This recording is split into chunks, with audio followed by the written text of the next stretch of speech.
सर्व शेतकरी बांधवांचं माझ्या YouTube channel doctor Mogal Irfan 017 मध्ये स्वागत आहे. शेतकरी मित्रांनो, आज मी तुम्हाला एक प्रगतिशील डेअरी फार्मरची मुलाखत दाखवणार आहे, जे 3 ते 4 वर्षापासून ब्रीडिंगवर काम करत आहे.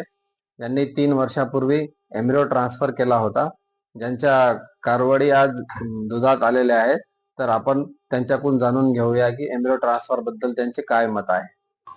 सरांना विनंती करतो की त्यांनी आपला परिचय द्यावा. सर, आपलं नाव आणि परिचय सांगा. नमस्कार, मी चंद्रकांत नारायण बंडगर आणि हा माझा भाऊ आहे दिलीप नारायण बंडगर. आम्ही दोघं पाहतो हा फार्म.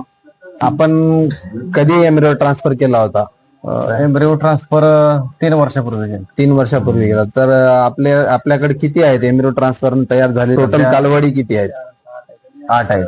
8 कालवडी आपल्याकडे तयार झाल्या एम्ब्रियोच्या, आणि त्या दुधात आलेल्या आहेत. सध्या 2 आहेत. सध्या 2 दुधात आहेत, बाकी जे आहेत ते गाभण आहेत, महिन्याभरात येतील.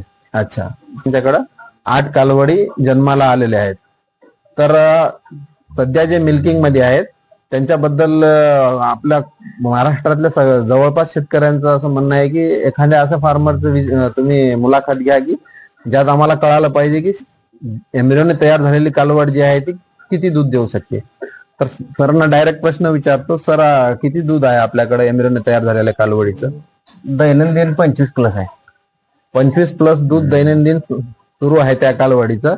आणि आपल्या गावरान कालवडीमध्ये आणि एम्ब्रियोने तयार झालेल्या कालवडीमध्ये याच्यामध्ये काही विशेषता वाटते का आपल्याला? जमीन आसमानचा फरक आहे. कसा फरक वाटतो आपल्याला याच्यामध्ये? एम्ब्रियो ट्रान्सफर केलेले जे आहेत त्यांचं काय होतं, दूध म्हणजे सातत्य राहते. अच्छा.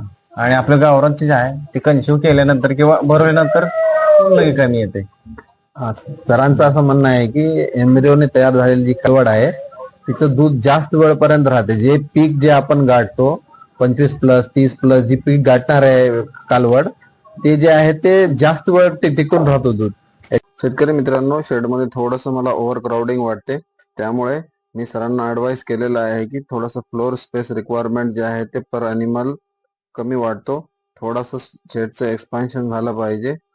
त्यामुळे एम्ब्रियो ट्रान्सफरने तयार झालेली जी कालवड आहे ती कदाचित 25 प्लस दूध देत असेल.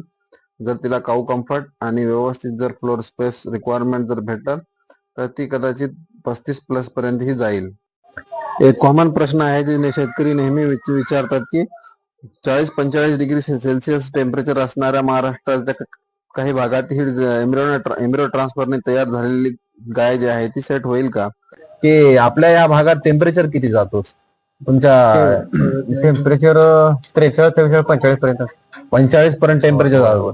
45 डिग्रीला आपल्याला कधी या आणि मला त्रास जाणवला का? धरेल का? झालेच जात आपल्याला.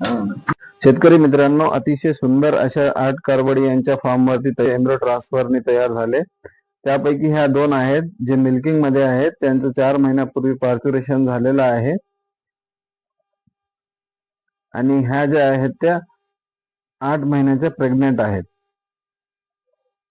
जेवायची कालवड एम्ब्रियोने तयार झालेली. तर मी बंडगर साहेबांना रिक्वेस्ट करेल की पुढचे यांचे जे प्लॅन आहे यांची ब्रीडिंग कसं करणार. यांना तर ऑलरेडी आपण आता चांगल्या स्थितीने AI केलेलं आहे.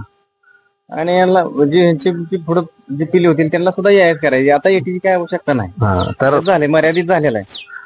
तर शेतकरी मित्रांनो, एकदा आपण आपल्या गोठ्यावरती जर 8-10 अॅनिमल जर तयार केले एम्ब्रियो ट्रान्सफरने, तर त्याच्यानंतर परत आपल्याला एम्ब्रियो ट्रान्सफर करायची गरज नाही. जसं की बंडगर साहेबांनी केलं की आता यांना त्यांनी चांगल्या सॉर्टेड सिमननी फक्त AI केलेलं आहे.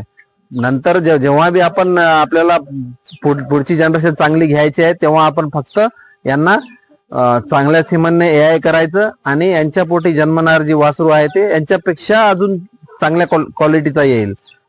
तर मी दिलीप बंडगर साहेबांचे आणि त्यांच्या बंधूचे आभार व्यक्त करतो की त्यांनी आपल्या शेतकऱ्यांना मार्गदर्शन केलं. धन्यवाद सर.